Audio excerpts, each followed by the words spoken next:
Susan Ruth here. Thanks for listening to another episode of Hey Human Podcast.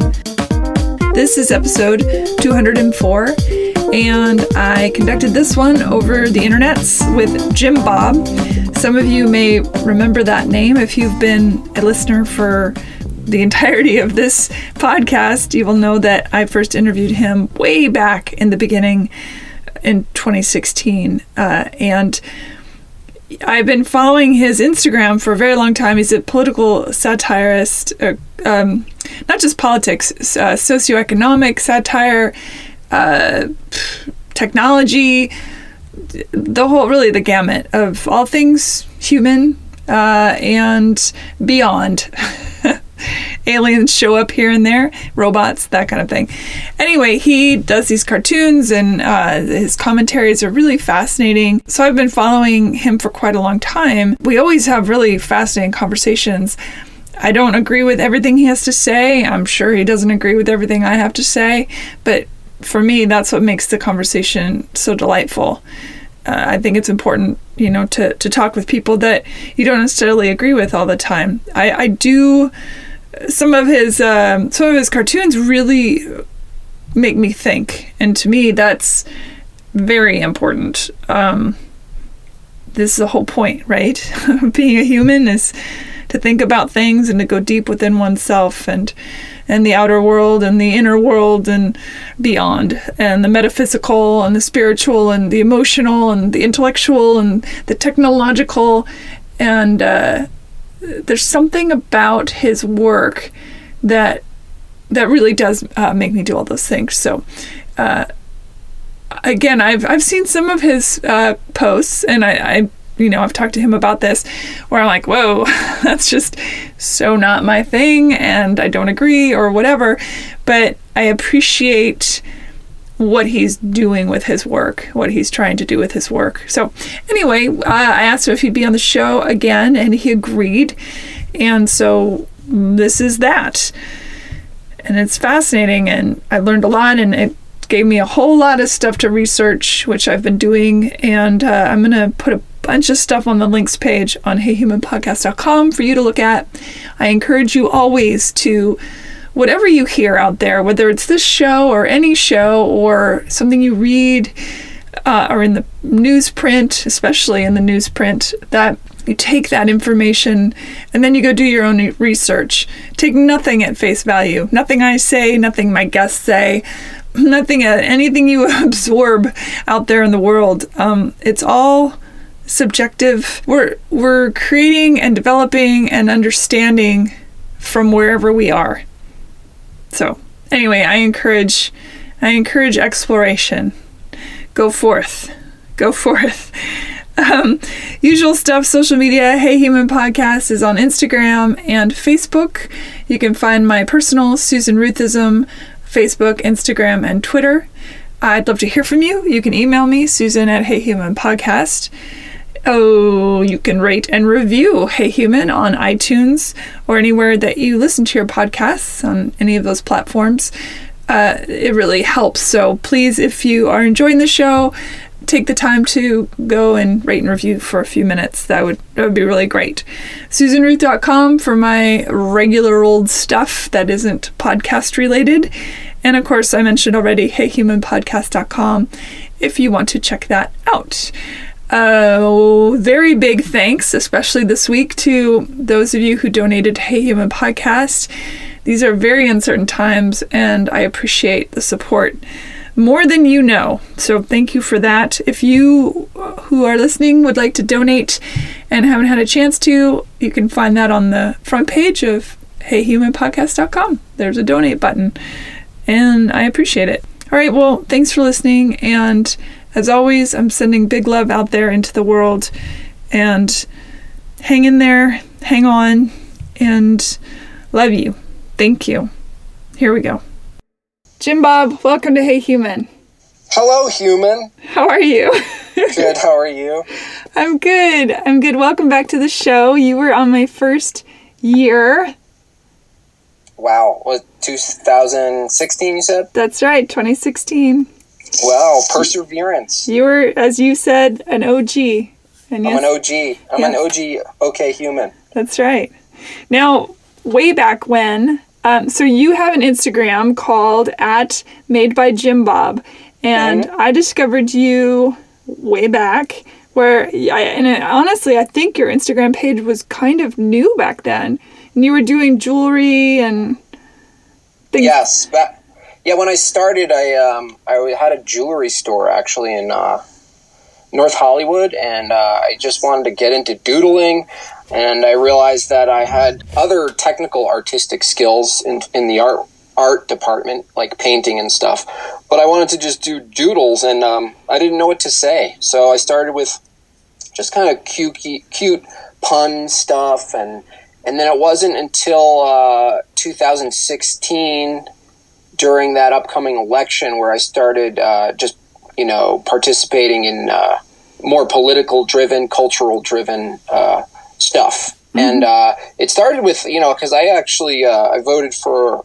Obama twice, and at that moment I started seeing some hypocrisy in politics, and it wasn't peculiar to one side, and some inconsistency with the media, and it wasn't peculiar to one side, and but one thing that was peculiar at that time is that I called out Obama, who I voted for, and you should call out the people you voted for as much as you do the ones who are your presented opponents.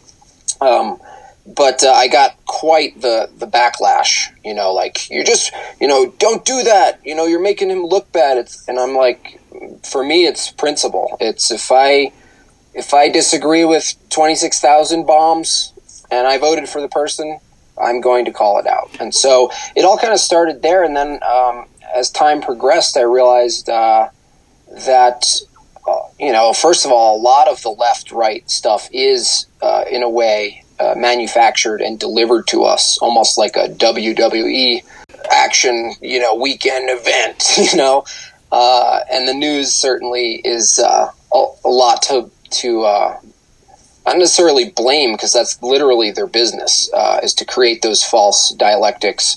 But if you just dig deeper, you realize that a lot of this stuff is sort of a false dialectic game, keeping people pinned against representations rather than the reality of those representations. In other words, left, right, communism versus capitalism. These things get drilled over and over, and throughout my exploration of drawing, I realized this, and I realized a lot of other things just from the drawing, just from the comments, doing more research, and it's been quite a fun ride, and it's been in a way like alleviates a lot of my own internal stress and dialogue about politics and the state of the world and so forth.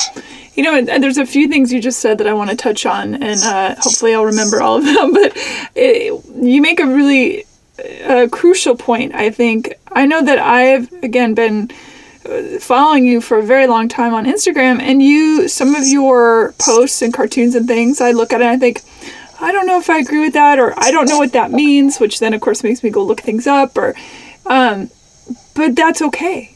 Right. And I don't know what happened. I do know what happened. We were spoon-fed and told that we have to hate something that doesn't jibe with us. That so we have to hate it and lash out at it. And it's certainly, it seems so obvious, glaringly obvious now, that the best way to control a populace, of course, is to get them to fight amongst themselves so they don't really notice. It's like the great and powerful Oz. Mm-hmm. It is the Wizard of Oz. Yep. It's the Wizard of Oz, yeah. And what did you say a second ago that I thought was so interesting? When you said there were things that Obama did that you didn't agree with and that you were vocal about. And yes, it is interesting that people forget that they don't have to 100% agree with anybody, and that doesn't make them a villain. And also, they work for us. I don't know when that got lost. Yeah, that was a little magic trick that got lost. Yeah, definitely. That they, I think what happened is we adopted a level of appeal to celebrity culture, elite culture, And then, politics and entertainment have always been overlapping and infused since before Rome. Just go back as far as you can. As long as you could make a stage, statecraft, stage play about politics, it's entertainment. So the hard thing has always been to separate entertainment from politics, but especially in this day of media, direct media, the ability to produce high quality media and present it a certain way.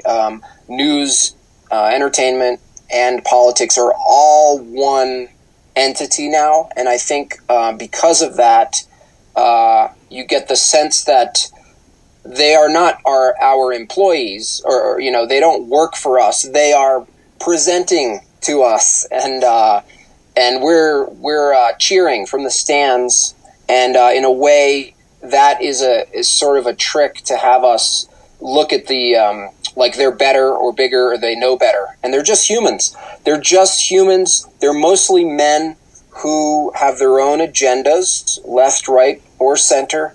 They have their own appetites in their personal and public lives.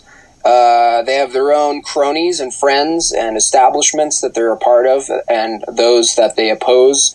And that's all that's really happening. Once you realize the state of man, that he is grossly fallen, flawed, greedy, but also has good in him. And this goes for women. I knew you meant the capital M of man. Yes. And once you realize that, you can clearly see where the worship of man and the appeal to man, they're both the same. The enemy, making man the enemy, is the same hand as making him the savior. And what we're seeing is that battle now, and it transcends political affiliation. It's, if we just get this person in office, right or left, then utopia is on its way. Then finally we can get to a place where XYZ. It's all this abstract, separate from now, in the future time, that we're going to eventually create this thing, this place, this society. And if y'all just listen to our side and let us do this thing, that is where the flip of they work for us versus no, we're appealing to them. And it also has to do with the looming and brewing technocratic aspect, which totally transcends. It's a part of politics, but it's much larger because the technocratic state, it is the appeal to experts, that experts in science TM, not the practice of science TM, the establishment of the medical industrial complex. We have to appeal to them because they know where we should go as a society, as a world. And so that claim itself actually is a global claim and not a nation claim. And I think that's also what we're seeing. It's not only the appeal to the celebrity aspect of politics, but we're appealing to the expert, the infusing of expertise in politics. And it's very easy to appeal to science and to appeal to authority, the person who has the correct badge or degree, but it's a mistake. And it's a mistake just on logic alone, because expertise and science itself can only tell us what is. They can't tell us where we ought to go. It's a fundamental fallacy. Even the atheist materialist David Hume is the one who really put that fallacy on the map, and it is very true. The scientific process cannot tell us where we ought to go. It's a moral issue. It's a moral claim. It could only tell us what is. And even then it's really, that's not. I've had a lot of conversations with my dad. My dad's a scientist. I've had a lot of conversations with him about this sort of thing. And he said to me once, it really stuck with me. This was years ago. He said, Susan, I think you misunderstand science. And I said, what do you mean? And he said, well, I think you think that science is out there trying to prove that something is. And I said, isn't it? He said, no. Science is supposed to prove what isn't. What isn't, yeah. Yeah, mm-hmm. and that's where, somewhere along the way, it shifted. Yeah, it tells us what we have to infer what is based on the falsified falsification of the previous theory, and we're constantly in that thing, and that's the joy of science. That's the discovery, is that we know something so far as we know until it's disproven and shown to be wrong, and that so you could never really truly establish what is based on science, but you can only assume. You have to assume, and a lot of it we do assume, even though it's to some degree of low marginal error. So like we have to assume that if I go out in the street and get hit by a car, it's likely to hurt or kill me. It's still like a probability, you know what I mean? And so yeah, he's right. Your dad's right. It's about falsification, and any new theories must be falsifiable. So you have to be able to test against it, which leads me to another point, is that what we've also seen specifically in that world is the replacement of experiment, which has been for the last 1,000 more years the arbiter of competing hypotheses. In world experiments, I do this, we observe it physically. It's been replaced with simulation, and those simulation can do some accurate modeling, and you can experiment inside simulation, but you could also pervert simulation. Are you meaning on a computer? Is that what you, yeah. You can pervert things like that. You can pervert numbers, and you can pervert conclusions, and if they can't be testable in real time, in reality, with anything else, you're kind of in the world of theoretical science and physics and so forth. And I think that alone has also created a gap between the common person, who normally would be able to interact with science to some degree and have a conclusion and be like, wow, this is cool, I can do this too. And it's created a gap between that person, that's us, and the experts who understand the models. And you don't understand it, Jim Bob, it's all this appeal to authority fallacy. And so we see it with doctors, we see it with science, we see it with there is a distance between the common person and the expert, which further pushes a technocratic sort of worldview, governmental symposium-led authority in what is where we should go. And we're seeing that globally now on a big, massive level. Like, especially right now, like, people are interacting with this virus. Like I don't see how they don't see the other things involved, that like the use of this scenario, like never let a good crisis go to waste. It really is being used to push that future, that future of a data-driven world, a moneyless, fully digital world, a shut-in economy world where we are all kind of prisoners to our homes because they're keeping us safe, and they know what's risky and we don't, and they're making the choice for us.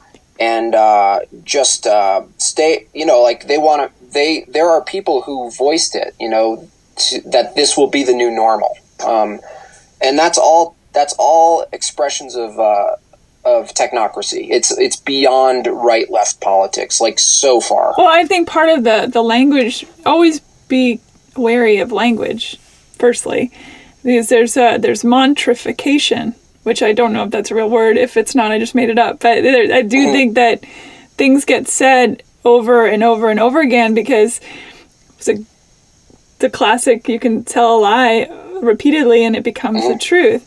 But don't you feel in the 50s and things, the Russians are bad, hide under your desk, we're all going to die from a bomb. It's all the same. It's been around. That mode has been around forever. We just have a technological advancement now that can fit around. It's like they built the Matrix around the Matrix. That's right. Yeah, well said. That's exactly what it is. Like, I see it as all the same stuff. It's, they created a goblin. They did it. It's old. It's as old as man, really. I mean, you create a goblin and then you sell the people, they get into the fear, and it's Hegelian dialectics. It's like you sell the fear, and then you make it a reality somehow, and then you sell the solution to that thing. And when the solution is the people who are selling the solution, if they're inextricably tied to the, or related or associated habitually to the goblin itself, I become very skeptical because I see the patterns. It's like you said, it's distinct from the content. It's a pattern. You can see it. It's hide under your desk. Nukes are going to kill you, and it's going to be crazy. Watch out for Muslims. They're going to, use knife cutters and cut into everything and kill you and cut off your head. It's all goblin language. It's all creating an enemy, right? And then it's like WMDs. Oh, let's justify a 30-year war.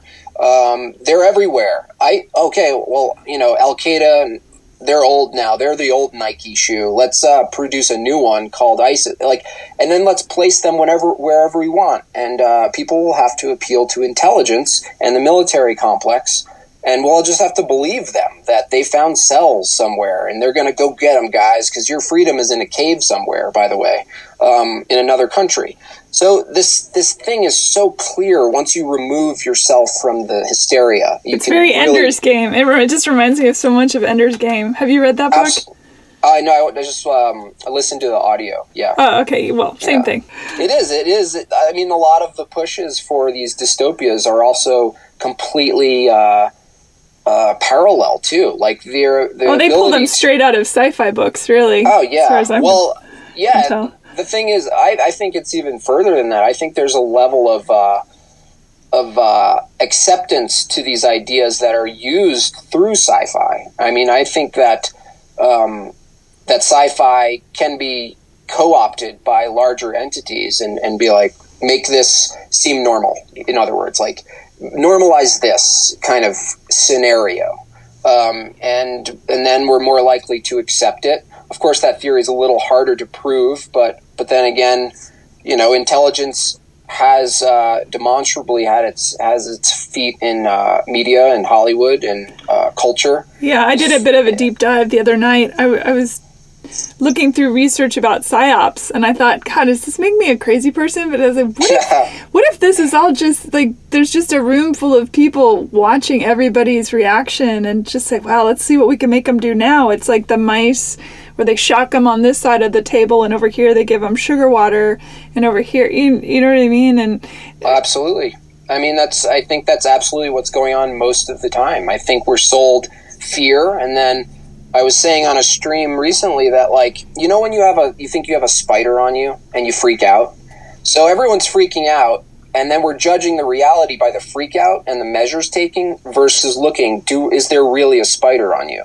Because your brain doesn't know the difference. No, it doesn't. Your brain doesn't know the difference, and that's the fascinating thing. I think once they figured, whoever they are, once it's realized that the brain can't distinguish between reality and falsehood as far as limbic response, then they're onto something.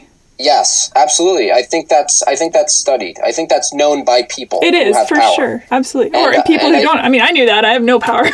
Right, but the thing is, like, it's such a trick because the reality is it's manipulative because we respond, if we think we're in danger, we're going to respond consistent with that being true first. And then we're going to go, oh, there's no spider, there is no bear.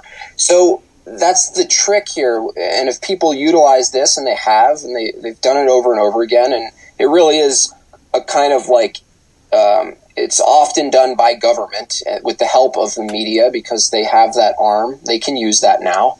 I don't know if most people know this, but propaganda is legal in the U.S. The Smith-Mundt repeal under Obama 2013. Before in 1948, when that was created, it was a law that you couldn't use propaganda on the people, but you can use it externally, foreign.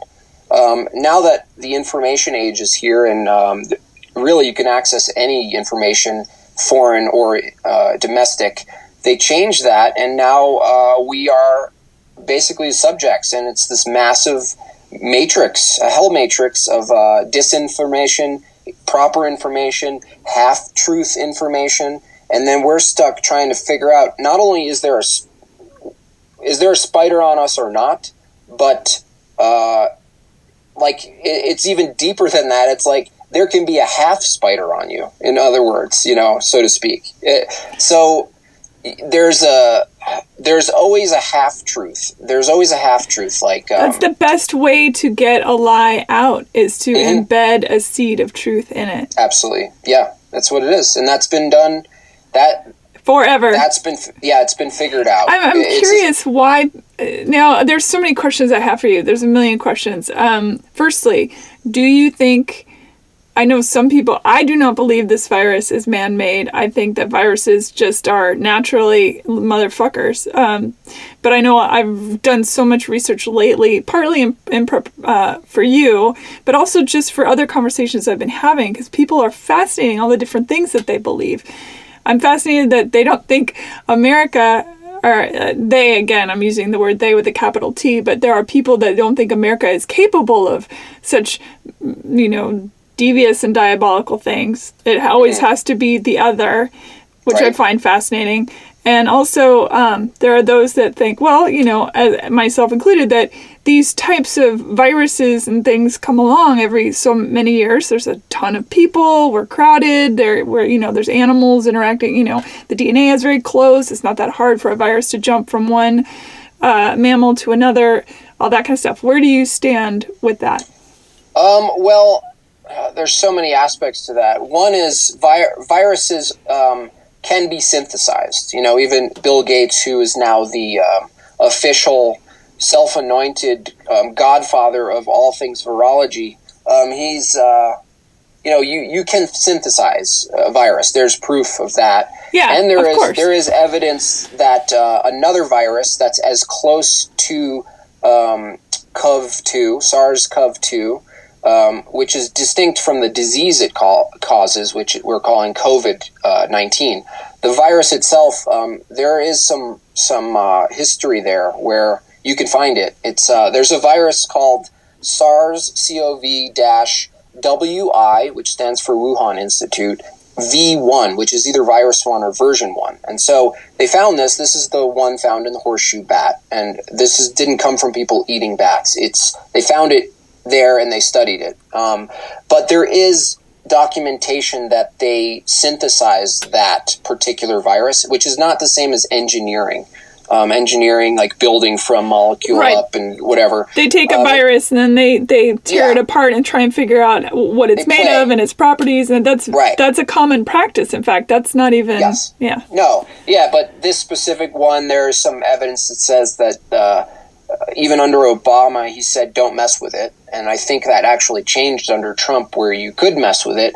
That takes a little bit of a deeper dive to distinguish like what actually happened there lawfully, but I think there's evidence to support that viruses can be synthesized and messed with in a lab, and if they get out, they can jump to the ACE2, the ACE2 receptors. So, but that doesn't mean that's what happened, but it's important to know that it's possible.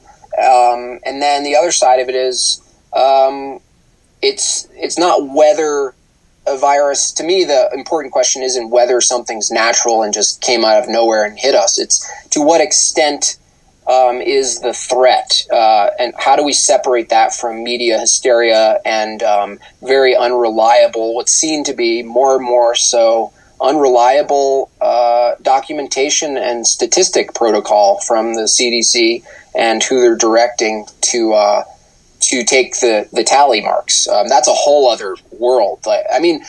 Even beyond that, it's important to distinguish, just for people's own sake of well-being, to understand if there is evidence that something's overblown and the result of it being overblown is fear. I think understanding how it's overblown is helpful to people in reducing their fear, because fear can cause sickness.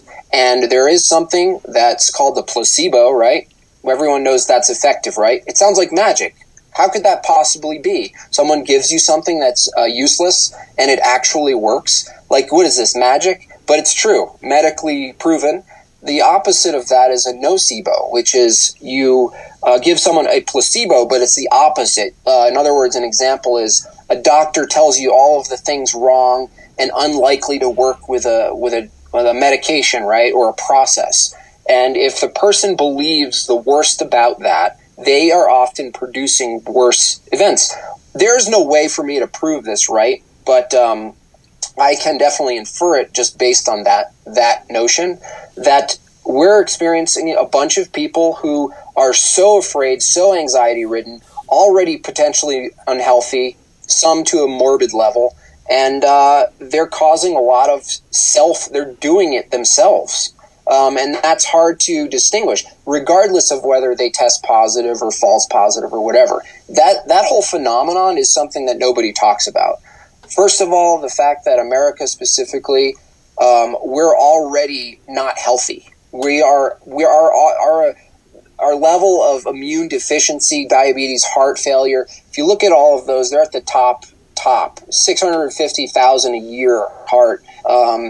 What is it? 150 respiratory failure, lower respiratory every year.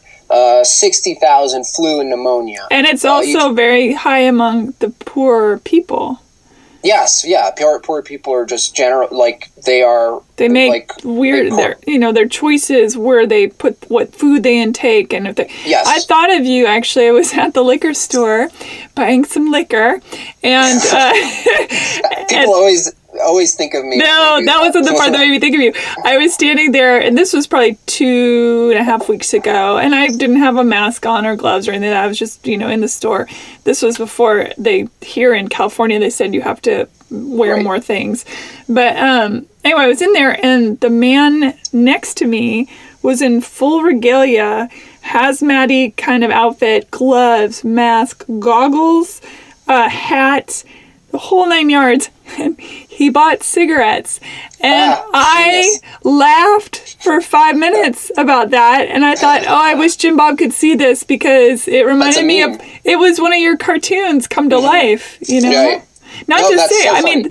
I actually know people now that have lost, a couple of my friends have lost their parents to this. They had underlying conditions before, all this stuff.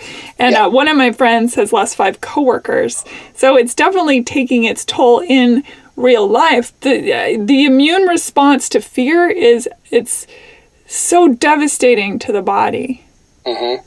Yeah, it's true. It's so true. There's actually I don't really buy this as the main narrative, but I saw some very interesting documentation comparing what is said to be the coronavirus visualization under a microscope and the exosome representation of fear in the body, and it's eerily similar. It's very bizarre. I wouldn't go to the point of saying that.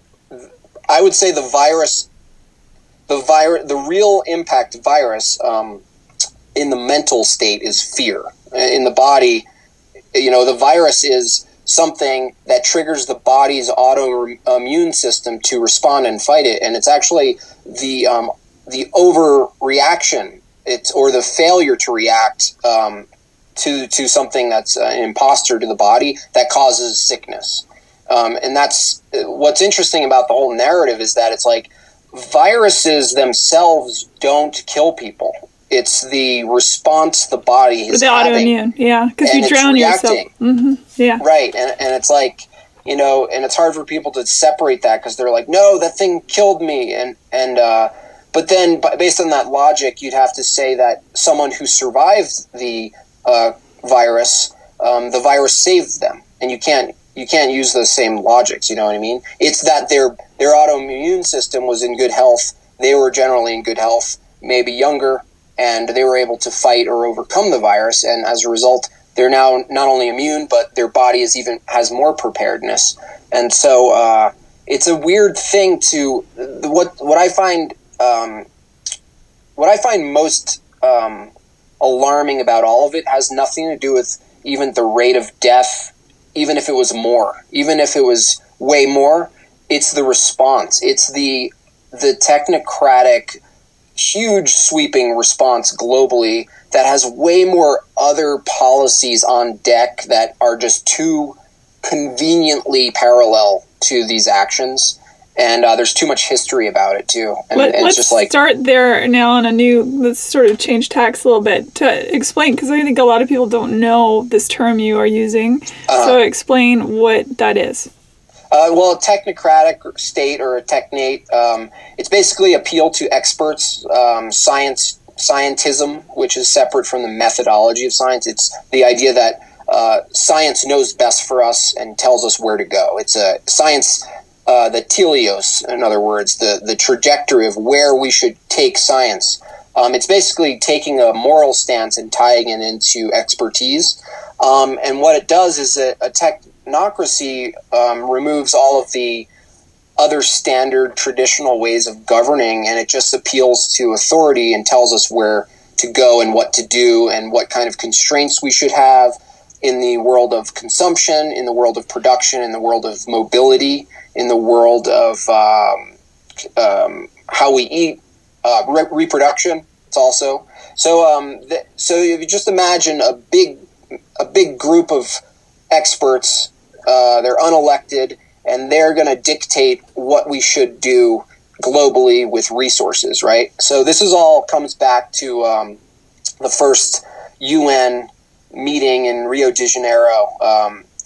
They used climate change, and regardless of what the reality of the climate changing is in regards to production, CO2, pollution, all of this stuff, it doesn't matter. The policies are used to push this technocratic state, and it's explicit in writing, so it's not a theory. So when you take the Agenda 21, that's an agenda that's built for 2021. That's next year. All of the measures are about basically seizing all the means of production, consumption, energy. They want to give energy certificates to people on the individual level. This is a panel? This is a discussionary panel? Or yeah, this is a document. So the first document tailored for this kind of stuff is really old, but the most recent one in 1992, I believe, is called Our Common Future, and it's basically their book, their what they want to do, their mission statement, and how they're going to do it. And so it's all documented, and all the measures are there, and it's all about using data. Like, for instance, Bill Gates, everyone's afraid of forced vaccines, and that's they should be. Nobody should force you to inject something into your body, regardless. You should be given the risk of doing it or not doing it, and then you should make a choice and be responsible for your choice. But so the whole system of ID2020.org, which is Bill Gates' little project, where he's going to take a chip, implant it just on the surface of your body, and the whole idea is to give every individual on Earth an identity, a global identity, and have their information embedded in the chip, and this includes medical. So if you look at the past and where we've come, we can all agree that surveillance state, we've already kind of reached it in the age of information in general. Absolutely. Emails, even our movement with our cell phones. But the next phase, and it's not the final phase, the next phase is biomedical. And you could go back to Trump's, one of his first speeches in 2016, just search Trump biomedical visa, just search that. And you'll find him talking about how we need biomedical, a data-driven biomedical surveillance matrix, basically. For him, he could probably, aligned with his politics, would be more along the lines of immigration, how to use that for immigration. If everyone was chipped and you can track them, you can better track movement, right? But that's just a small, myopic use of it, right? The larger use is track, monitor, and constrain movement, right? Like right now, clearly demonstrably true that an authority combined with media can get people immobile at the push of a button and justify it, right? So basically, the whole technocratic state relies on, first of all, the swift removal of private property, the swift removal of money.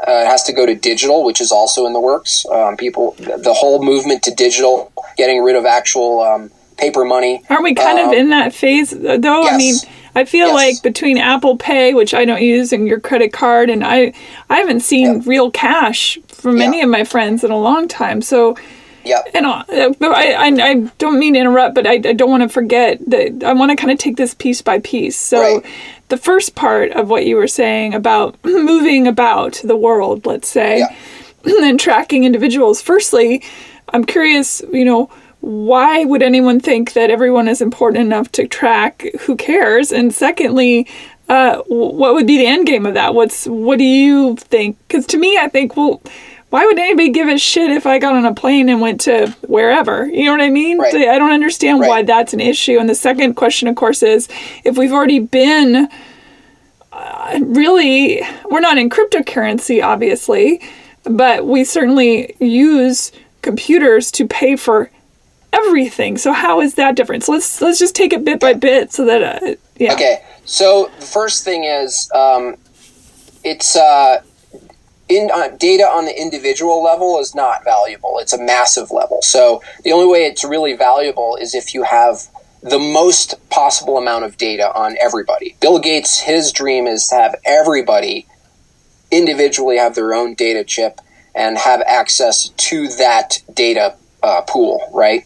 So just having access alone is power, just that alone. So it doesn't matter what you do, just having access to the data is power because you could see patterns and make decisions and policy based on patterns. And it's all really arbitrary, actually, because as I mentioned, looking at what is cannot give you what ought to be. And if you have a small group of technocrats deciding what is for the world, as far as constraining your mobility, then they're going to make that decision. And if your livelihood is dependent on that chip and what you can and can't do as far as buying and selling or moving around the world, then it's going to be up to someone else to decide that. So, but isn't it kind of like that already? That's what I'm saying. No, it seems like there's It's not because right now he wants to make it so you can't come back into society without getting a vaccine. And so the new certificate for participation in society is based on the prerequisite of whatever the medical field deems is necessary for your body. So they turn us all into GI, government issue? They make all, because military, they get to test things on. Oh, yeah. Well, not just testing. It's just that right now the argument is, well, we're going to stop you guys from moving a bunch and going to a concert and doing all the things you're used to. We might not ever get back to that unless everybody gets vaccinated. So the vaccine itself is sold as a safety measure, and but really it's a Trojan horse because what happens is, I'm sorry, Ruth, do you want to go to Italy? I'm sorry, you don't have 10 out of 10 of our vaccines. Sorry, it's not government. The thing is, it's technocratic, so it also uses companies. You know how we get kicked off of things for saying stuff, and you just have to respect because you're like, well, that's a private entity, right? So the government can use large corporations to loop around, as a loophole around First Amendment rights, and so they can say no, it's their policies, and same thing with a bank. And same thing with American Airlines. They can say, sorry, Ruth, but it's American Airlines policy that you have 10 out of the 10 vaccines, or else you can't fly. But don't they like, oh, your shirt doesn't say the right thing, or you're wearing sweatpants, or they already do crap like that. And why? What would be the end game is my big question. What would be the point of keeping me, Susan Ruth, you can't go to Italy because blah, why? Why would they stop you?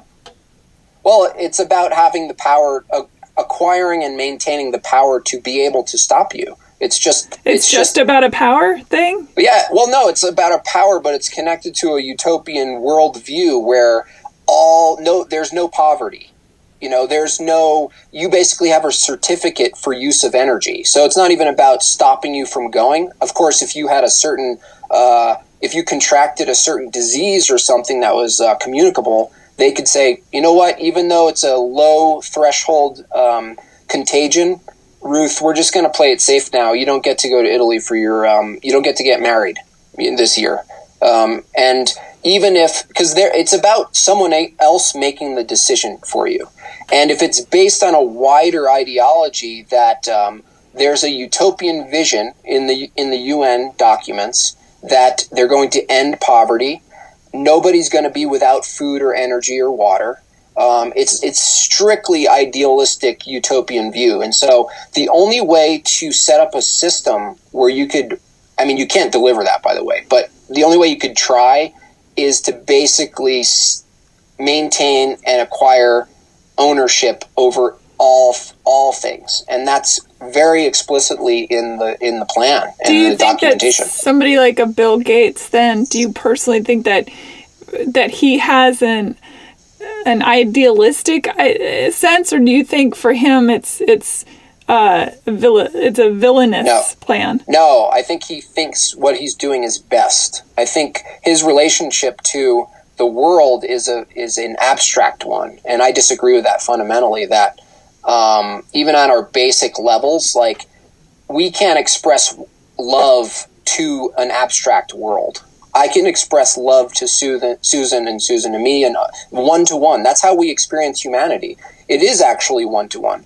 That doesn't mean we can't imagine an abstract sort of John Lennon-esque Bob Marley one love. It's just a faceless bodies, right? So if you can imagine a one love of facelessness, where you don't really know the people, it's just one love abstract, then you can imagine someone like Bill Gates, who looks at the world and says, how do we make a world that works for every single person, every continent? And so within that effort, it is at the short term justified.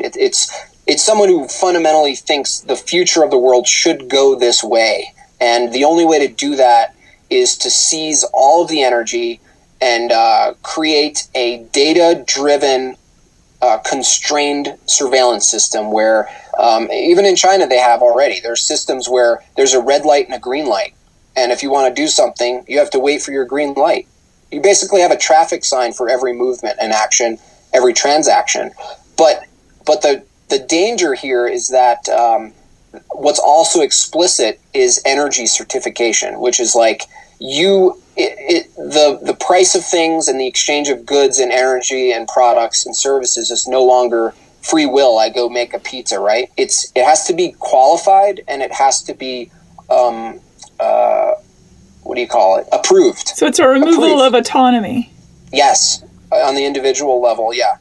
And on the national level, like a nation who does things a certain way, they just do things a certain way. How do you see, obviously many governments, there's generally, if you follow up the ladder, you find the most narcissistic and egocentric person. That's generally what makes a good politician. And I'm using good in the pejorative sense. Psychopath. Generally, I mean. Yeah. That's absolute psychopaths. Not in the sense of like, natural born killers, like psychopath in the classical, lack of empathy. It's just material driven, like worldview driven, that you have a goal that can be met in the material. So how do you convince those sorts of leaders who are around the globe that how will a few Bill Gates be able to convince a army of those types of people? They can't. No. They have to use force. So, but what they can do is use consent. And so what happens is, if you develop a society that relies so much on their convenience, us, so much on their entertainment, us, so much on their push of a button, I get my Girl Scout cookies tomorrow because Amazon's awesome, us, maybe driven by appetites, sex, alcohol, any of those things, right? So if we're so used to those things, and it's so difficult, literally maybe life-threatening, to severely cut off from that instantly, just like us from oil right now. If we were to that's why that can't be like so quickly. If we do depart from oil, like, it can't be severed, or else a lot of people are going to starve to death, especially in India and some of the poorest sections of the world. Well, and before you go on, that's such a good point. I think that, again, the one thing that this experience of the last month has really, hopefully, light bulbs for people is how we are so woven together. It's absolutely the butterfly effect. Mm-hmm. Yeah, and it helps that cause.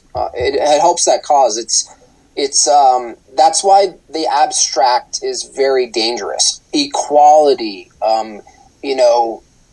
poverty ending. It's all abstract. It's easier to sell the abstract painting that's made up, like if you stand far away from the abstract painting, you could make sense of it, right? You could look at the dots and go, that's beautiful and that's amazing and I can see what it is. And then you get closer at the microscopic level, the level of us, which is cellular, individual. It's nothing. There's nothing, like, you don't identify with the single dot on the painting. But that's not how we live as humans. Our humanity, even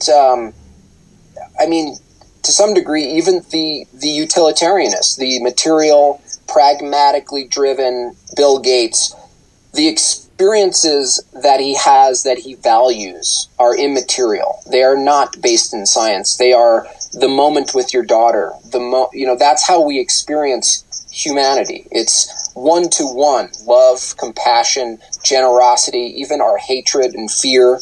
It's always delivered one-to-one, and so that's the fatal flaw. So, no, he's not going to convince a lot of people. Actually, he's going to piss off a lot of people, and a lot of people are going to, lash out and not participate. And if they force some sort of chip on your body, people are going to cut it out of their body. And that's the thing, is that it requires consent, and that's why it's more of a spiritual. That's why I look at it very much as a spiritual battle between your autonomy, your choice, and what you fear. If we fear man and fear the material, and our lives are constantly driven by the fear and anxiety of what could happen based on other people telling us so, we're already slaves. You might as well just give in and just let them.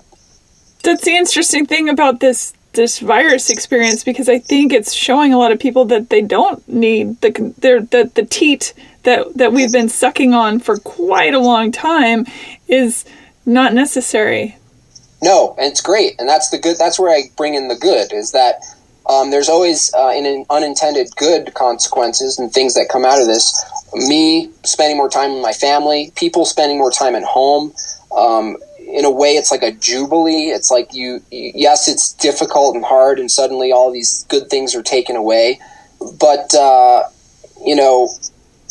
it's good. It's also letting people know how important our one-to-one connections are. That how important it is to actually see people and spend time. Mm-hmm. Going back to the cartoons that you do on your Instagram, again, that's at MADEbyJIMBOB.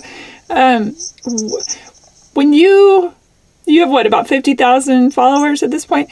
When you post an image, what do you think?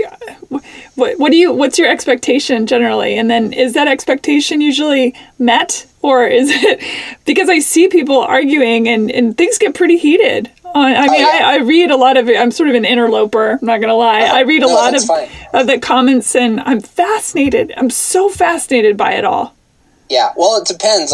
I don't really, I could look at one cartoon and be like, oh, that's I can judge it myself and be like that's a good one. And not because it's going to ruffle feathers, but because just for me, it's fun, the craft of it, how to create the meme and have it say something, but also have it challenge something else that's not quite explicit in it, but it can be derived. You could kind of go this might be saying X about something. And so the only prediction or, what was the word you said? Anticipation or something? That I have is that people will probably argue. I mean, that's pretty much it. And then sometimes they won't. And but most of the time there's a way to argue something. Someone will perceive it one way, add a straw man that's not actually in the thing, like, but most of the time they do get heated a lot of times, and I don't find anything wrong with that. I've also don't find anything wrong with the kind of like, I think it's mostly male, by the way, is the kind of shit talking, even if it like name calling, it's this level of masculinity that most people have deemed as like totally, toxic or immature, but for men, it's actually not in my view. It's like our natural sort of like, it's peacock. It's the peacock. It's peacocking, exactly. Yeah. It's like most of the time it's totally harmless, and it's just like this is how it is, and that to me is some of the fun. But I could see how sometimes if it reads just on the page, like if you don't know better, it could be like, this is like this is horrifying. It's fascinating. But it's not like that in reality either, because you can, if I was allowed to go to the bar with a friend, a lot of the language you see, and even the words and the ad hominem and some of the terminology that would be normally unacceptable on a platform or anywhere else on a college campus, it's just off, like nobody cares. You're just like, okay, we're just making fun of each other. We're like hitting each other. And I think that's actually not only not harmful, but I think it's helpful for men specifically. And it is specific to men because a lot of the women who participate are very level-headed. They are not, it's totally contrary to some preconceived notions I've had where women are going to be very emotional about it. It's actually not. It's like a specific kind of man, actually, that I find that is very emotional and uses all these emotional arguments, against me or whoever. And I find that actually very fascinating now in this day and age. What I see a lot as I read through your comments, yours meaning again the capital Y of all the people that comment, that how people don't really get that they bring their own great and powerful Oz to the party. Right. They don't see that everything that they're saying and seeing is through their lens. They look at it as truth with a capital T because it's coming through their experience, and everything is experiential. It's just, there's no getting around that. Yeah. Well, also it's a futile thing to expect truth to be delivered in a comment, Anyway, even if it was true or not, it's like the assumption that you're going to get anywhere really. You're not going to convince people, that's for sure. I've given that up. It's just more like a back and forth. And but what I do like to see is that even though people come with their own lenses and preconceived notions, it actually tests the veracity of logic. And I try to guide some of the memes, have them based in an underlying logically sound statement that's not actually made in the thing. It's just underlying, and whether that can be deciphered by the person or the crowd or the mob. The mob is interesting. It's a lot of mob dynamic on your Instagram, and I often think to myself when I'm reading through, it's like, man, this would be a fascinating college course, is your Instagram. And I'm sure there are others out there that as well would be that. But it would, if college, from what I understand, college today is not what college was when I went to college. And it bums me out so much because what I loved the most about my classes in college was that we argued and we disagreed and we had big ideas, and some of them were probably horribly wrong, but nobody said, you're an idiot. They said, well, why do you think that? It created you had to deep dive into your own brain and other people's brains, and it was so beautiful. And now it's just, you must think this, and if you don't, I had one teacher, I'll never forget this. I had a romantic literature of all things, and this teacher she and I did not see eye to eye at all. She would grade it was the worst grade I got in college. It was the only C. I did quite well, but not with her. And romantic literature of all things, and she would continually return my papers and things. You're wrong, this is wrong. I was like, how can my idea of something I'm reading be wrong? You're insane. But I just was like, okay, whatever. And now I think she's more the norm.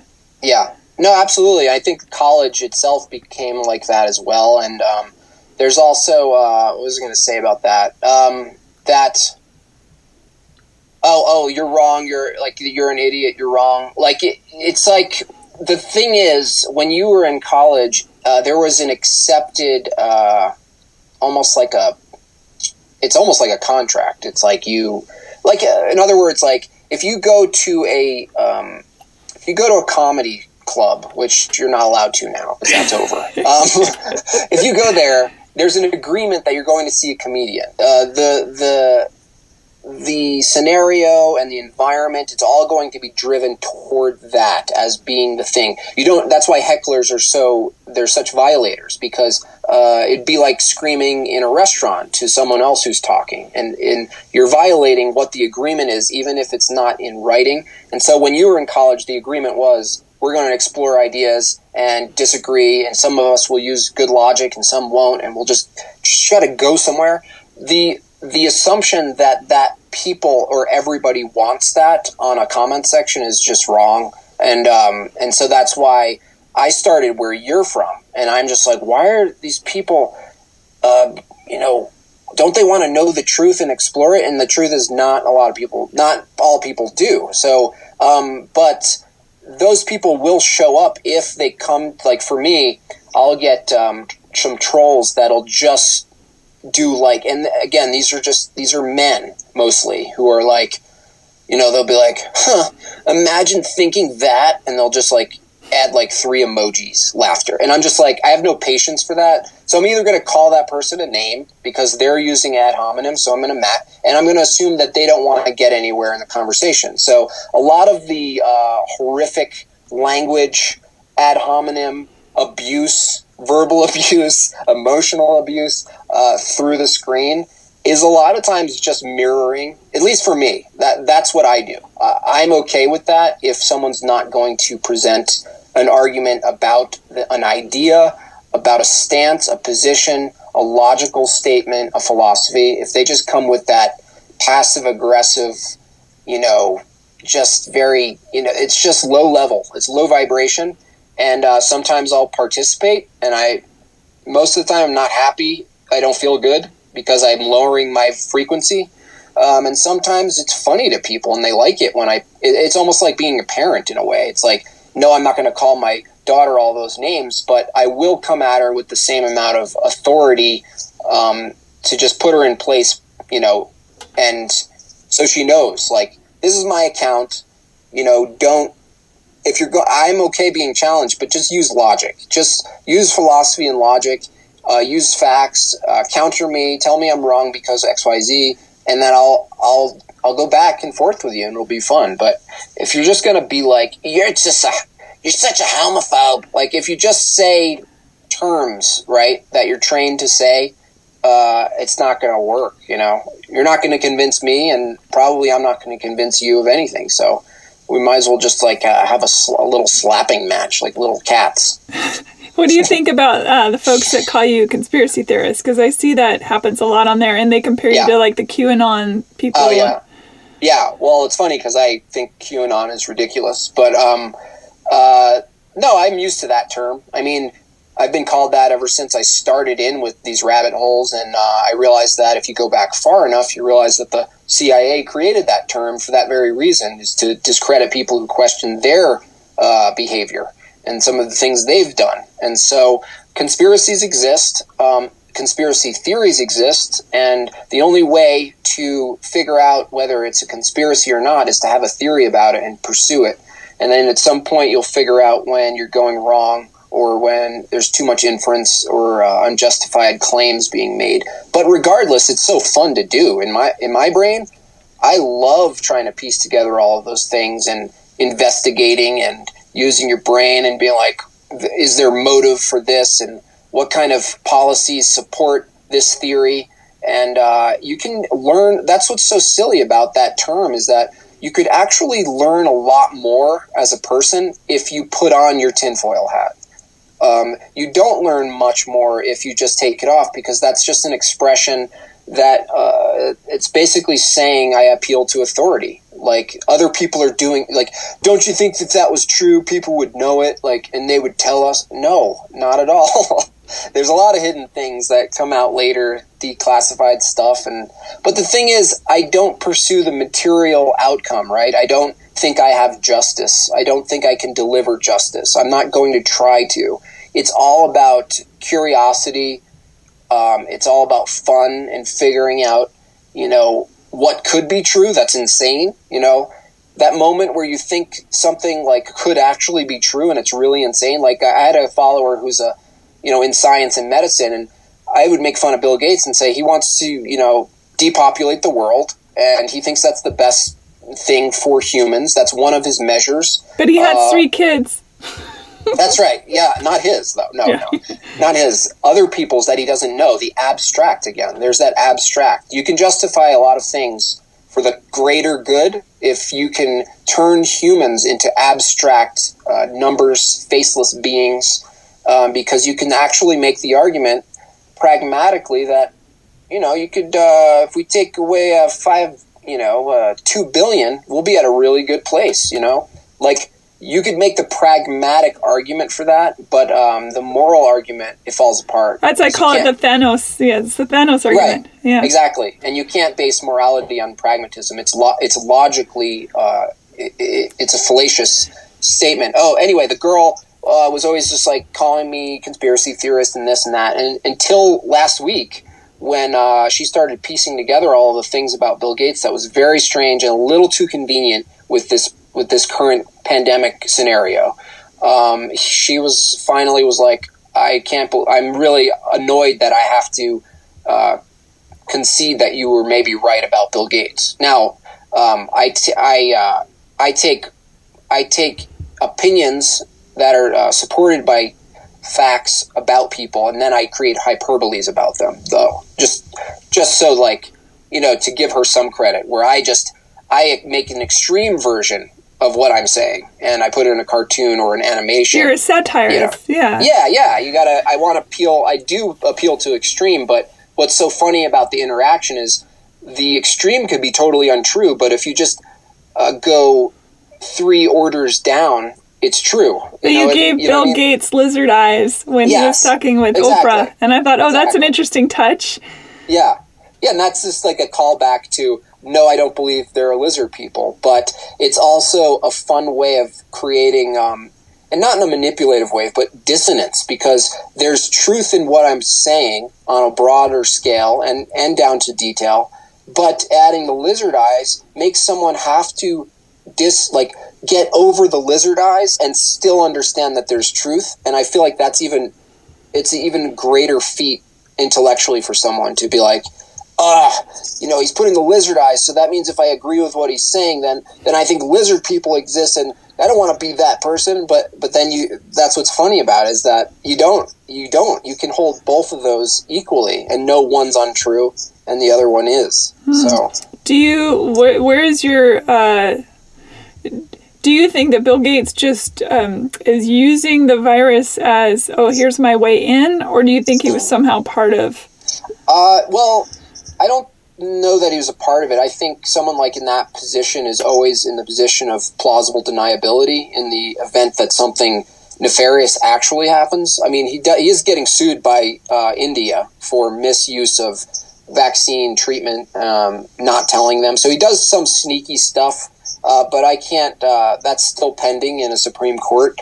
But as far as his intentions, I think it would be more aligned with that he knows the current scenarios.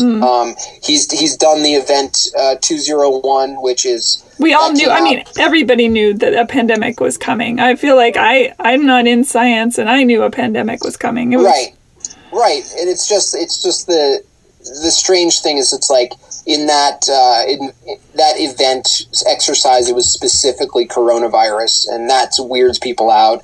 And then the fact that the event itself as a table exercise, all of the segments online that they go through are happening like exactly correlating to real time, like all of them. I find that's a little strange, including the World Bank Pandemic Fund, which was included. It's just a little strange how quickly they parallel, but it's really not enough to infer like intent or causal, like he made something happen. I think it's more likely that he has a plan. He wants to do ID2020.org. Look it up. He wants to get ahead and be the one to create the biggest, most massive medical surveillance platform that's ever existed. It's never existed. And he has the ability to do it, and he has the money to do it.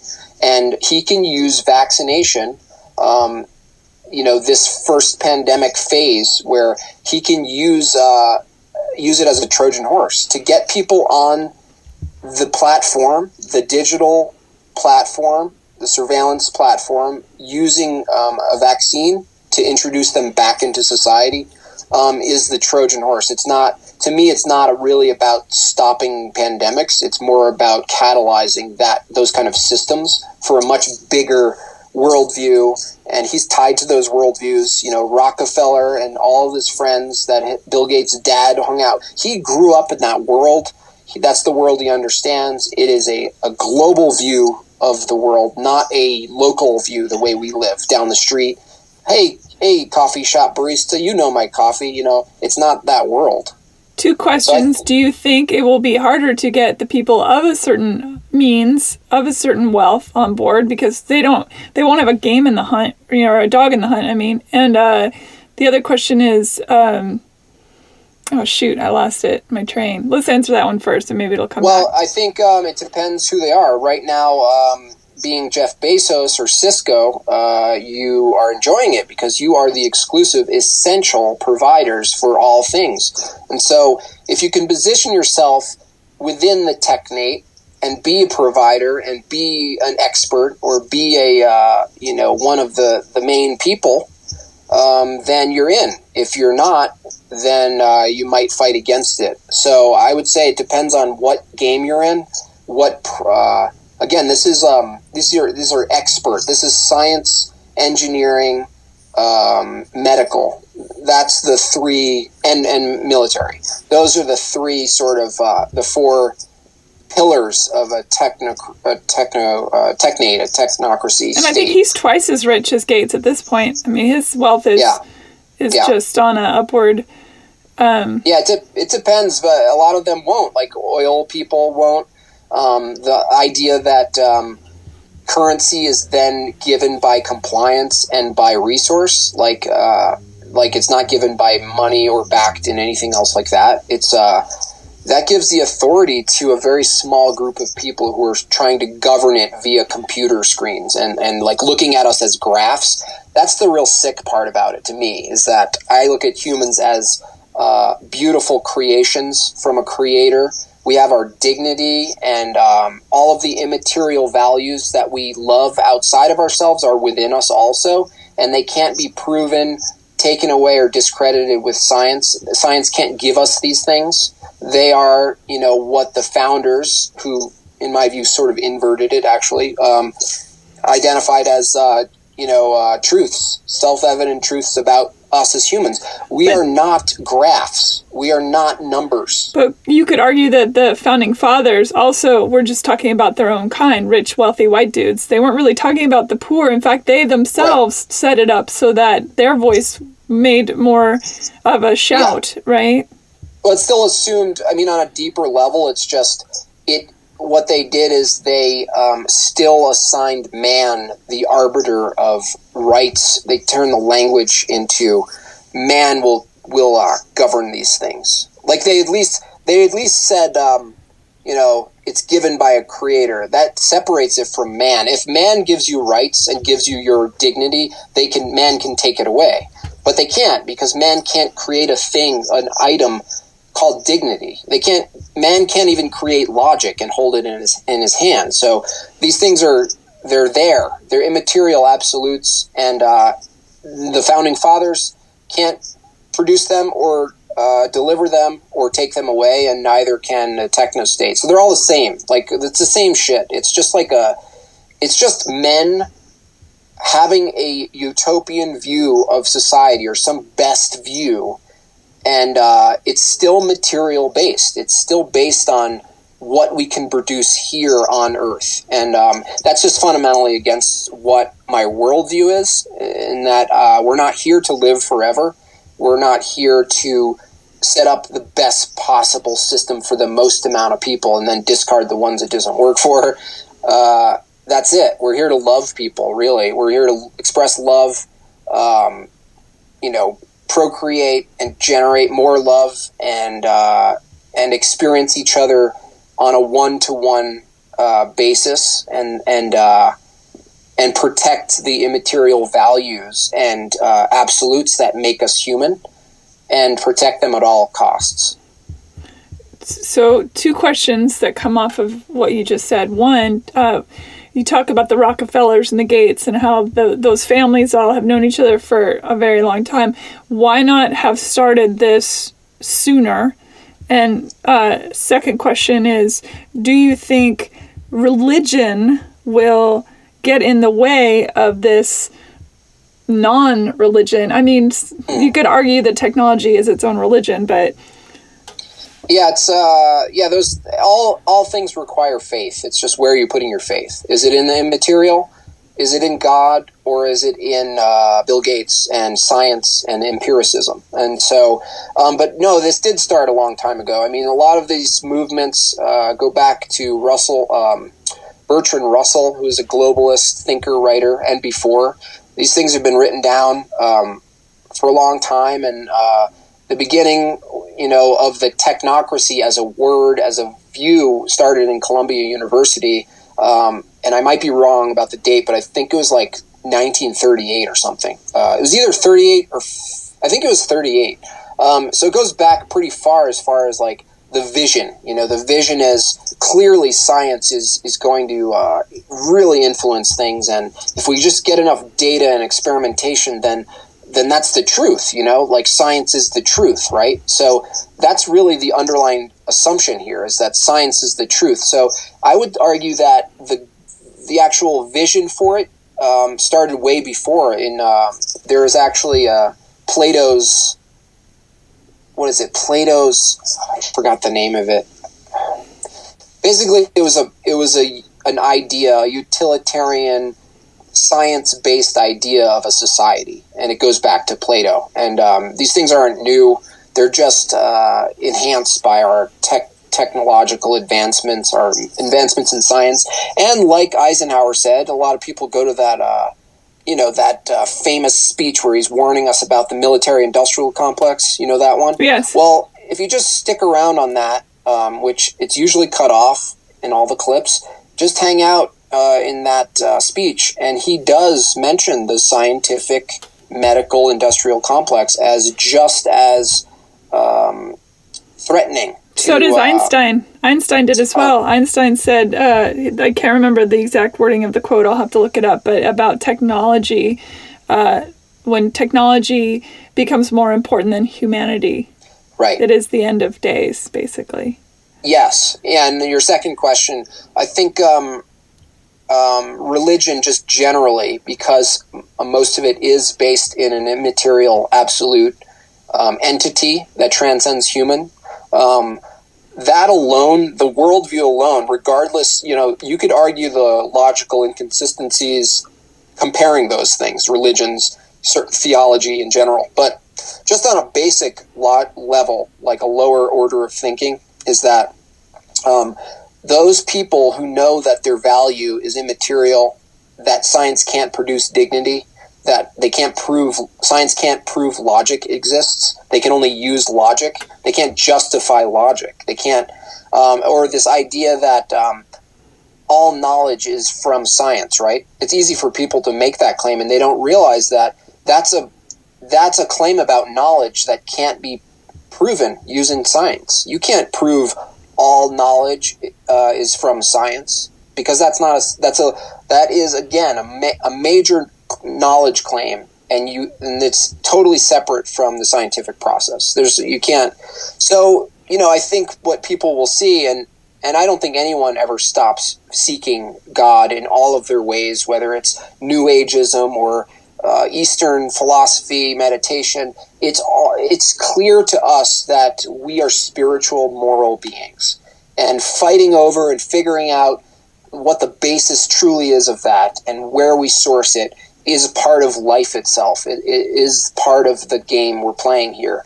And that game is completely independent of where science takes us. But science can try to constrain that unintentionally, because if all it takes is people appealing to science and saying, no, we have to follow the leaders. They're the smart people that made our phones. And I always talk about this, the fallacy that because someone made an amazing phone that we can use, they know where we should go. It's a fallacy. It's not true.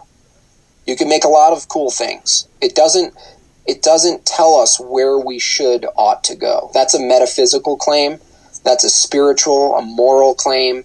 You're making a massive claim about individual agency. You're basically discarding anyone who disagrees. So that's why it's so powerful to not live your life based on your material, pursuits, gains, acquisitions, money, fame, things, items, because none of those things, really, in the end, it's like those things can only produce small, short-term experiences, and they're gone. Yeah. So I talk about that a lot, about how the coin of the realm is the true currency of the human soul. Yeah, and currency, another thing about currency is that where currency goes is where the world goes. And so if they make compliance currency, you can't get on the plane until you comply. Don't press go. Don't collect $200 unless you get this certificate.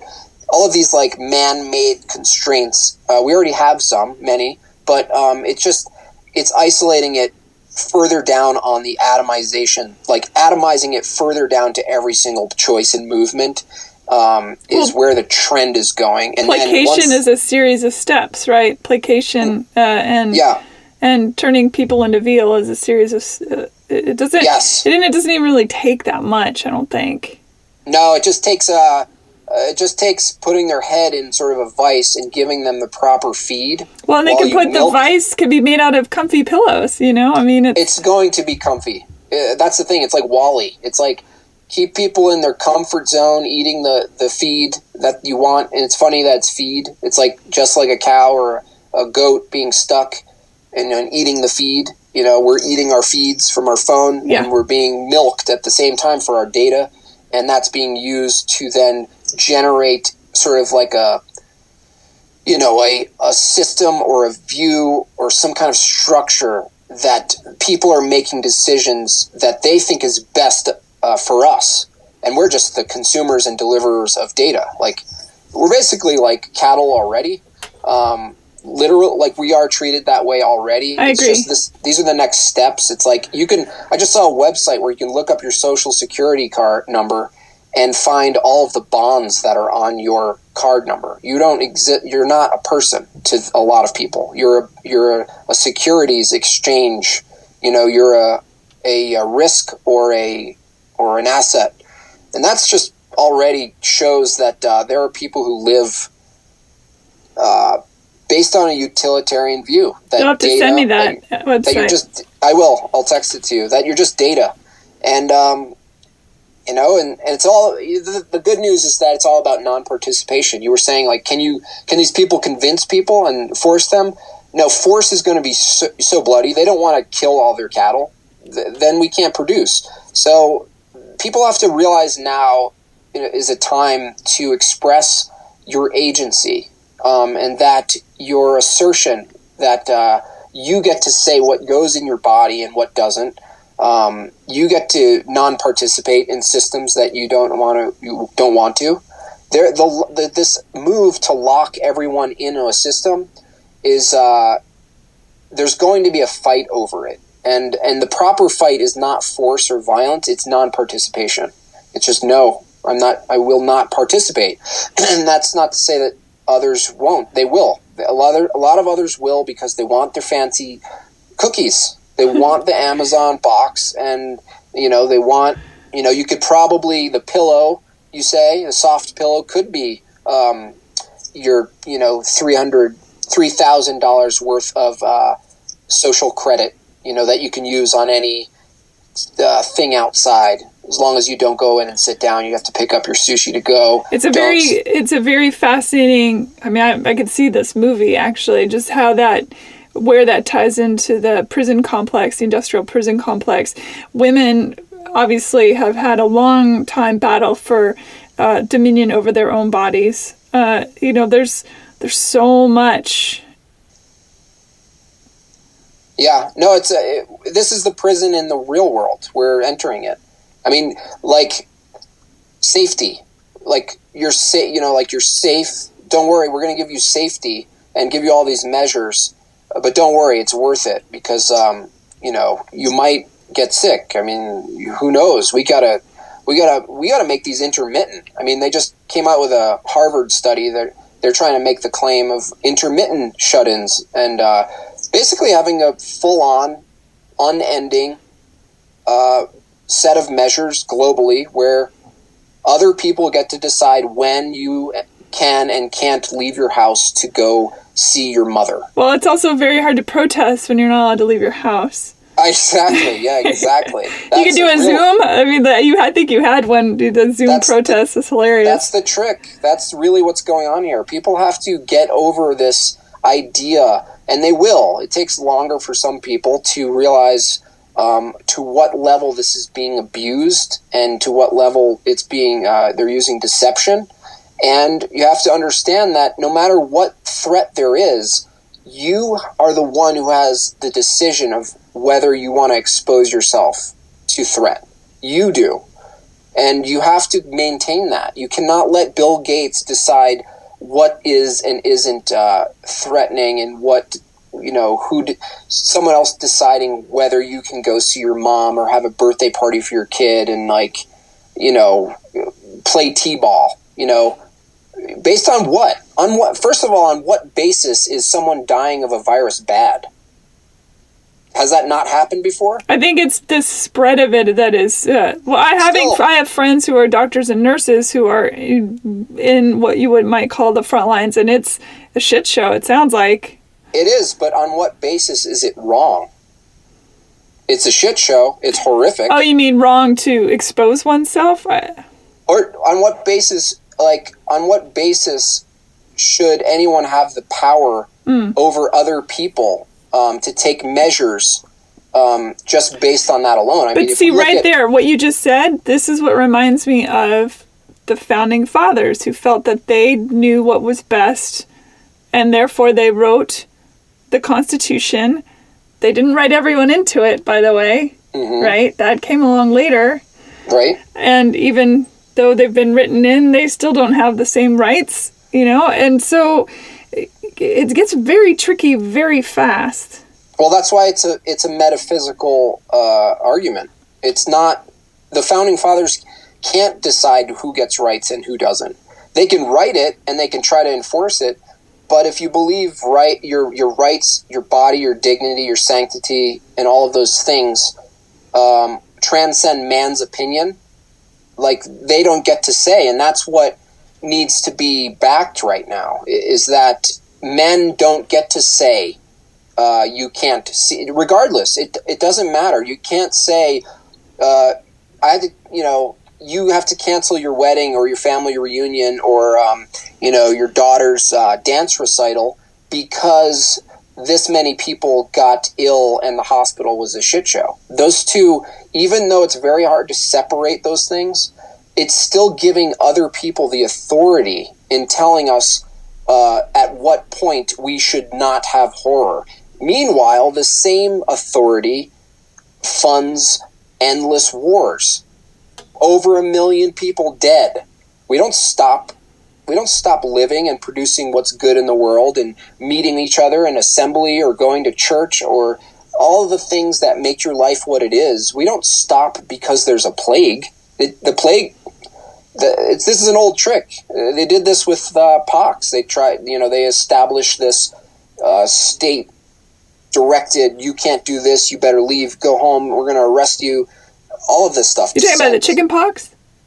Smallpox. Smallpox. Okay, I was like, Yeah. wait, chickenpox. They used to have parties and people would get together. Yeah, there's even parties for measles. Yeah. I mean, all of this is just the assumption that there's someone who knows better than us, and there's certain decisions we just can't make on our own, and that is a slippery little, form of manufactured consent. There is that once you do that on this level, we're basically saying as long as they can show on the media and sell us that there's something worth hiding from.